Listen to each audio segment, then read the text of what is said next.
Welcome to Data Science using Python. This time we are going to be looking at creating a histogram. Now, we're picking up where we left off last time where we created some scatter plots. I just deleted the information over here. However, you can still see our plots over here.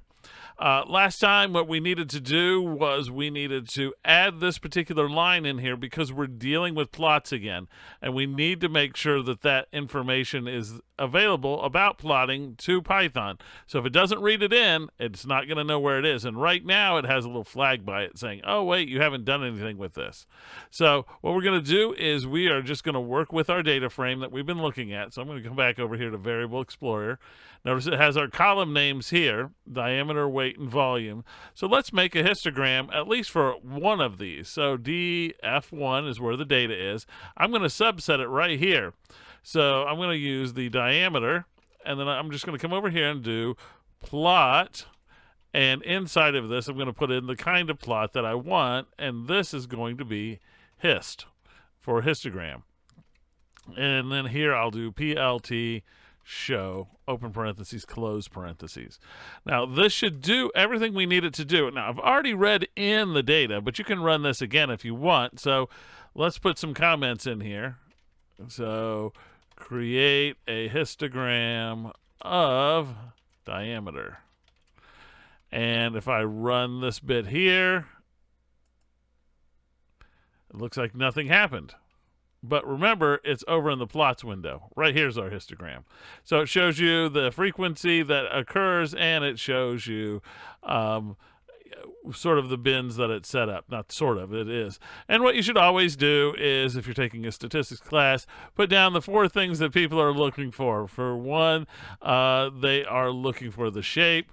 And this thing is not very friendly. I would say it might even be trimodal, but bimodal. You should put down what you think the center is, where you think the center is, just roughly from visualizing it. Maybe it's around 14, 15. You should put in the spread. How spread out is this thing? Well, it looks like it's going from about 9 to 20. So you could put down here maybe 11 and then right from 9 to 20. And you also want to look for unusual features. And here we don't know if this is an outlier out here, but there's definitely a gap between 18 and about 20. So 18 and 20 might have an outlier. Simple.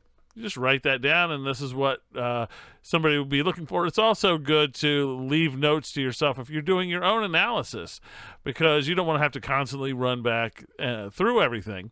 Now, we can do this for the other variables as well, and I'm a big fan of copy and paste. Why? Because if I know that it works once, why should I keep typing it? Because I have fat finger syndrome, which means I just constantly make typos. So what I'm going to do is I'm going to highlight this. I am going to right mouse click. I'm going to copy this. I'm going to move down here, and I'm just going to paste it.